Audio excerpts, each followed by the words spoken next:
Today, we're diving into the power of the group and a pretty revolutionary new way of looking at the business of farming.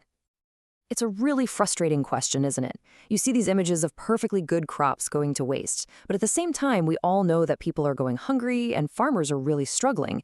It just doesn't make any sense. So, what is actually going on here? And look, this isn't just some abstract idea. It's a painful reality. This headline here shows farmers in the Cordelia region having to dump 4 tons of tomatoes. I mean, what a tragic sight. It really points to a much, much deeper problem in our food system. And here's another piece of that puzzle. When there's just too much of something, the prices crash. This headline points out that vegetables like radish and cabbage were selling for as low as 20 pesos a kilo. Some traders were even trying to get them for as low as 250. I mean, at that point, it literally cost the farmer more money to harvest the food and get it to the market than to just let it rot in the field.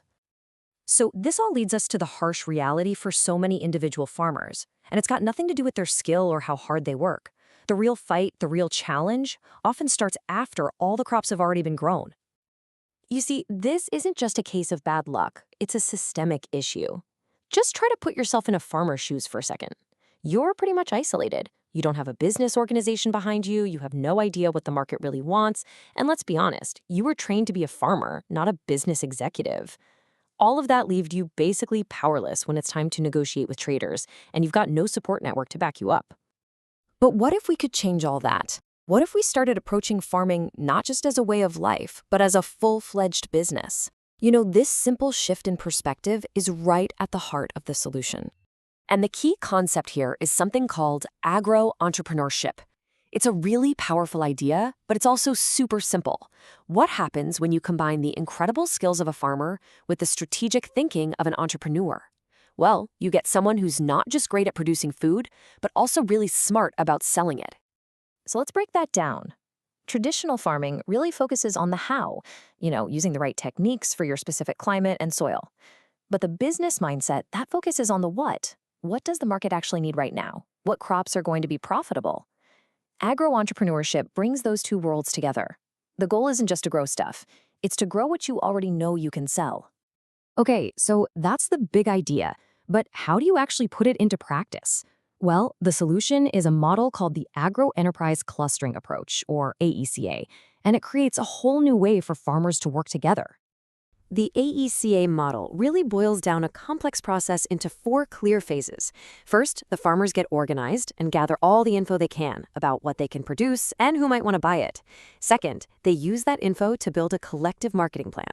Third, they actually put that plan into action together. And finally, and this is so important, they look back at how they did and figure out how to do even better next time. And the real foundation of this whole thing is the cluster. Now, we're not talking about some huge, complicated corporation.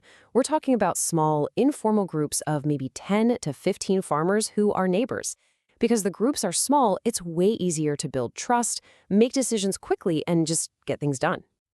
And this, right here, is where the magic happens. It's called economies of scale. Think about it. An individual farmer has to buy all their supplies at retail prices and pay for their own transportation. But a cluster, they can buy things like fertilizer in bulk, getting huge discounts. They can pool all their produce together and share the transportation costs. All of this just dramatically lowers their expenses and boosts their profits. Okay, so the theory sounds great, but does it actually work in the real world? Well, let's take a look at the results from the Farmer Entrepreneurship Program, which uses this exact clustering model.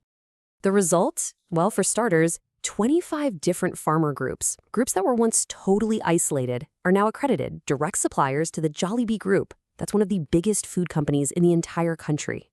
We're talking about a direct pipeline to a massive, stable market. And what have they delivered through that pipeline? Get this, over 10,000 metric tons of vegetables. Just try to picture that amount of food. It's a scale that would be absolutely impossible for any single one of these farmers to even dream of reaching on their own. And now for the big one, the financial impact. We're talking about over 450 million pesos in total sales. This isn't just a little extra income. This is transformative. This provides stable, predictable revenue for thousands of families. It's a total game changer. So let's zoom in and see what this looks like on the ground. This right here is a real cluster supply plan for special purpose rice.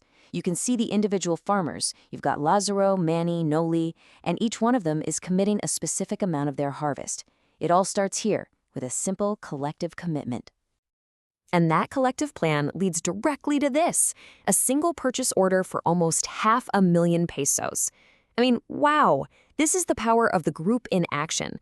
You're literally watching small individual promises turn into one massive, profitable sale. Now, a model this successful doesn't just happen in a vacuum. The farmers are absolutely the heroes of this story, but they're not working alone. It really takes a whole ecosystem of support to make this kind of thing last. The key here is partnership. It's collaboration. These different partners form what's called a site working group, and it's basically an entire support system. You've got cooperatives that provide structure, local governments that offer help, universities sharing the latest research, and of course, private companies creating that crucial access to the market. It's this whole network working together that truly empowers these farmers to succeed. And all of this brings us to this final thought from the legendary basketball coach Phil Jackson, which just perfectly captures the spirit of this whole approach. By working together in a cluster, each individual farmer becomes so much stronger.